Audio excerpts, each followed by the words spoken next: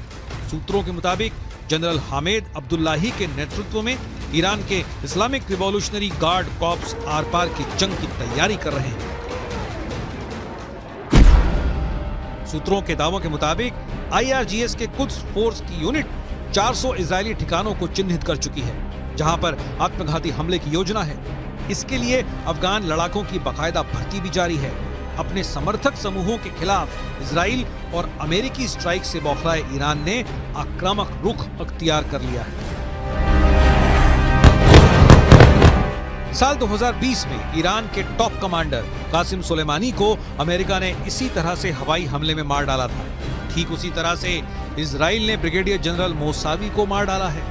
Iran के विदेश मंत्री ने इजराइल की उल्टी गिनती का दावा करना शुरू कर दिया है। ब्रिगेडियर जनरल सैयद रजी मोसावी की शहादत पर मैं ईरान और सीरिया दोनों देशों के प्रति अपनी हार्दिक संवेदना व्यक्त करता हूं। इस सम्माननीय शहीद ने आतंकवादियों के खिलाफ ईरान और क्षेत्र की सुरक्षा सुनिश्चित करने के लिए शहीद हज कासिम सुलेमानी के साथ कई वर्षों तक बहादुरी से लड़ाई लड़ी। अब तेल अवीव की एक कठिन उल्टी गिनती शुरू हो चुकी है।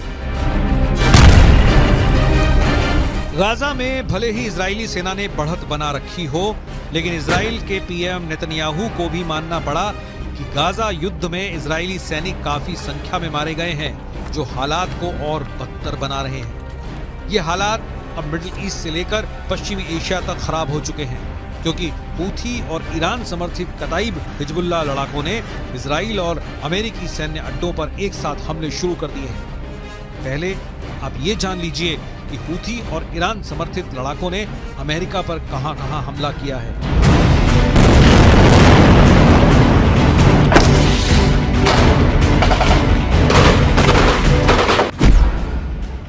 अमेरिका ने यह तो नहीं बताया कि ईरान समर्थित लड़ाकों ने अमेरिकी सेना पर कब हमला किया था, लेकिन यह जरूर बताया कि उत्तरी इराक में मौजूद अमेरिका के एरबिल एयरबेस पर ड्रोन से हमला किया गया था। अमेरिकी रक्षा सचिव लॉयड ऑस्टिन के मुताबिक इराक में अमेरिका सैनिकों पर यह हमला ईरान समर्थित कताइब हिजबुल्लाह के लड़ाकों ने किया था। इराक में ईरान समर्थित कताइब हिजबुल्लाह के लड़ाकों के इस हमले में वैसे तो कई अमेरिकी सैनिक घायल हुए, लेकिन 3 सैनिक बेहद गंभीर रूप से घायल हैं। कताइब हिजबुल्लाह ने अमेरिकी सैनिकों पर ड्रोन से हमले कैसे किए, इसकी जानकारी नहीं दी गई और न ही घायल अमेरिकी सैनिकों के नाम बताए गए। इराक में कताइब हिजबुल्लाह के हमलों से अमेरिका बौखला गया है।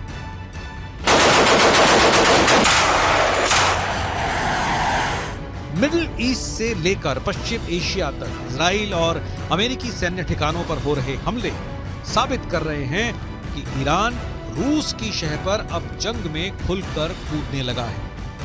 हूथी चुन चुनकर समंदर में इजराइल और अमेरिकी जहाजों और टैंकरों पर हमले कर रहा है।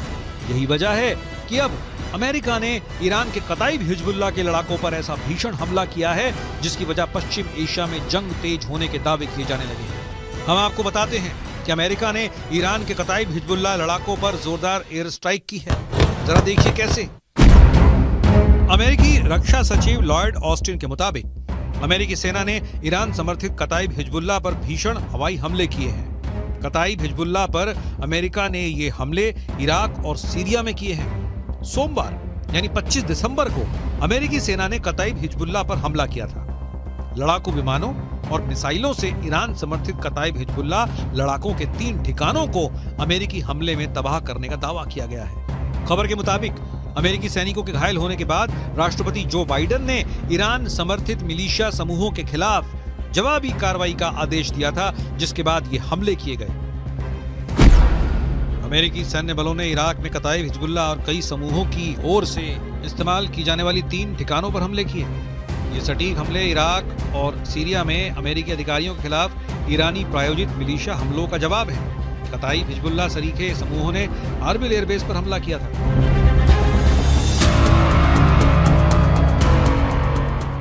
इजराइल और अमेरिका इस वक्त मिडिल ईस्ट और पश्चिमी एशिया में डबल युद्ध से जूझ रहे हैं। पीएम नेतन्याहू को लग रहा था कि हमास युद्ध विराम इजराइल की शर्तों पर जरूर करेगा, लेकिन अब खबर आ रही है कि हमास के टॉप कमांडर्स ने साफ दावा कर दिया है कि हमास सीजफायर नहीं करेगा और न ही कोई समझौता। वो आखिरी दम तक जंग करेगा।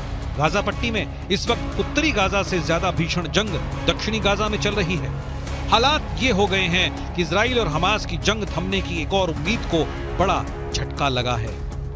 24 दिसंबर को इजरायली मीडिया रिपोर्ट्स में दावा किया गया कि हमास और इस्लामिक जिहाद आतंकी संगठनों ने इजिप्ट या कहें मिस्र के उस प्रस्ताव को ठुकरा दिया है जिसमें कहा गया था कि अगर ये दोनों संगठन गाजा की हुकूमत किसी तीसरी ताकत को सौंप देते हैं तो इजराइल परमानेंट सीजफायर कर देगा। लेकिन हमास के टॉप कमांडर्स ने इस प्रस्ताव को पूरी तरह से खारिज कर दिया है। हम आपको हमास नेता यह्या सिनवार का वो दावा दिखाने जा रहे हैं जिसमें इजराइल सेना को भारी नुकसान का दावा किया गया है। हमास के कसाई का दावा, मार दिए 1500 इजरायली सैनिक।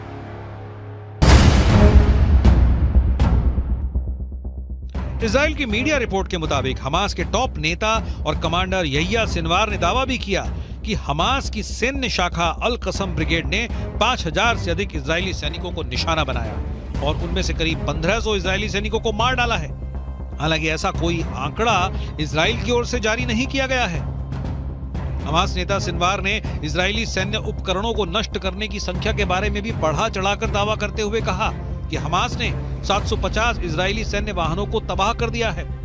सिनवार ने इजराइल का जिक्र करते हुए कहा कि उसके कब्जे को मान लेने की शर्तों पर कभी समझौता नहीं होगा और न ही हमास कभी सरेंडर करेगा। दूसरी तरफ इजराइल के प्रधानमंत्री बेंजामिन नेतन्याहू ने गाजा का दौरा किया है और साफ शब्दों में कहा कि हम फिर साफ कर देना चाहते हैं कि इजरायली सेना इस जंग को तब तक बंद नहीं करेगी जब तक वो गाजा में मौजूद हर आतंकी संगठन का कब्जा खत्म नहीं कर देती। אמש שוחחתי שוב עם הנשיא ביידן. אני מעריך את עמדתה האיתנה של ארצות הברית במועצת הביטחון, עמדה שתומכת במאמץ המלחמתי שלנו. אמרתי אתמול לנשיא ביידן שאנחנו נילחם עד לניצחון המוחלט. ייקח כמה זמן שזה ייקח. हालांकि इजराइल के भीषण हमलों से गाजा लगभग तबाह हो चुका है। जरा देखिए फलस्तीनी किस हालात में पहुंच चुके हैं। इजराइल के ऑपरेशन स्वार्ड ऑफ आयरन के तहत इजराइल ने सबसे ज्यादा भीषण हमले उत्तरी गाजा में किए हैं। साल 2023 में गाजा पट्टी में हुए इजरायली हमलों में अब तक 1 लाख से ज्यादा इमारतें गाजा में तबाह हो चुकी हैं। उत्तरी गाजा की लगभग 11 लाख की आबादी में से 85% फलस्तीनी हमास समर्थक भाग चुके हैं।